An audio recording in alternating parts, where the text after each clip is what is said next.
The experiment begins with the man preparing for two roles. In his everyday life, he is wealthy and successful, but for this project, he will disguise himself as someone struggling financially. He changes into worn clothing, dirties his hands and face slightly, and carries a small backpack that looks old and weathered. His posture changes. He walks with less confidence, head slightly lowered. He wants to see how people will treat him when they believe he is poor, compared to when they see him in his usual wealthy self. The first situation is simple. He goes out on a busy street and asks strangers for directions. As the poor version, he approaches politely, keeping his voice calm and respectful.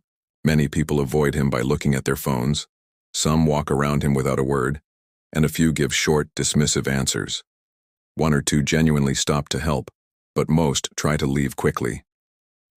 Hours later, after changing back into clean clothes and a neat appearance, he walks down the same street and asks the exact same question. This time the responses are different. People smile, some go out of their way to explain clearly, and a few even walk with him part of the way. The question and tone are the same, but the treatment he receives is noticeably warmer. This becomes the first piece of evidence that appearance strongly shapes human interaction. The next test takes place at a restaurant. Dressed as poor, he enters quietly and asks if he can get something small to eat. He explains that he doesn't have much money and politely asks if they can spare a glass of water. The reaction from staff varies. Some appear uncomfortable and try to move him along quickly. Others respond coldly, saying they cannot serve him unless he orders more. A couple of customers glance over, some with annoyance.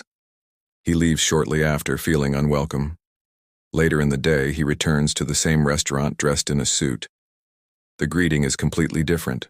Warm smiles, the host pulls out a menu, the server offers him specials and recommends dishes.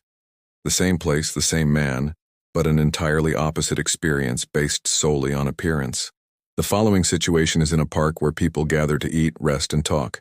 As the poor version, he sits on a bench holding a small cardboard sign asking for help with food. Most passers-by avoid eye contact, quicken their pace, or pretend not to see him. After some time, a working-class individual, perhaps a delivery worker or student, offers him part of their meal. This small gesture feels significant. Later, as the rich version, he stands in the same park but this time offers free snacks to people around him. Strangers happily accept, engage in light conversation, and smile. The reversal is striking. When he appeared in need, almost no one reached out. But when he appeared wealthy and generous, many gathered around. The next experiment takes place at a small business that has a help wanted sign. As the poor version, he enters and politely asks if they are hiring. The response is dismissive.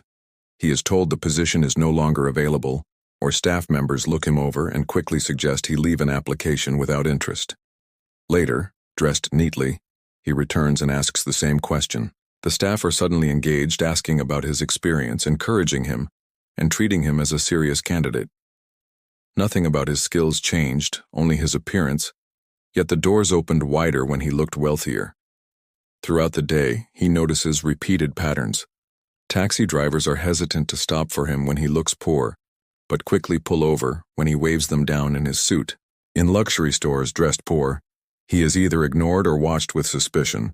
While dressed rich, he is offered attentive service and even complimentary items. At bus stops, dressed poor, people shift away from him.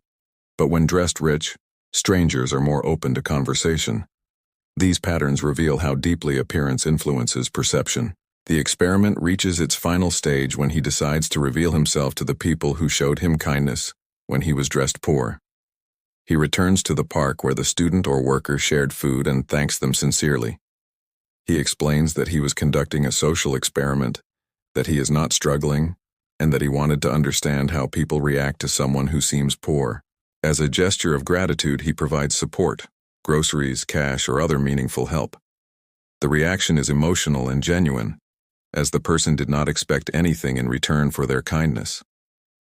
The closing reflection ties everything together. The experiment demonstrates that the way society treats people is often based not on who they are, but on how they appear. The same man, using the same words and tone, was judged and treated completely differently depending on whether he looked poor or rich. The lesson is clear.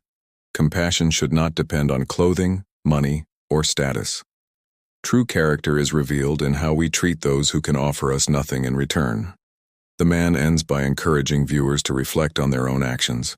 Every person we pass on the street has dignity, and kindness can make an enormous difference. The hope is that this experiment will inspire people to pause before judging and to choose empathy over assumption. The outline can include additional optional tests if more depth is needed. He could try asking to borrow a stranger's phone when dressed poor. Most refuse or make excuses, while as rich they allow him without hesitation. He could sit on a sidewalk pretending to wait for someone. As poor, people avoid sitting near him, but as rich, they freely join. He could even attempt to enter an exclusive event. As poor, security blocks him. As rich, they welcome him. Each additional test reinforces the main message. Society reacts first to appearance, not to the person.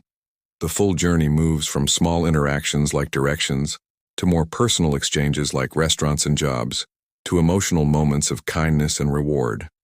It closes with reflection and gratitude. The story arc takes viewers on a ride from discomfort to surprise to inspiration, leaving them with a strong moral takeaway.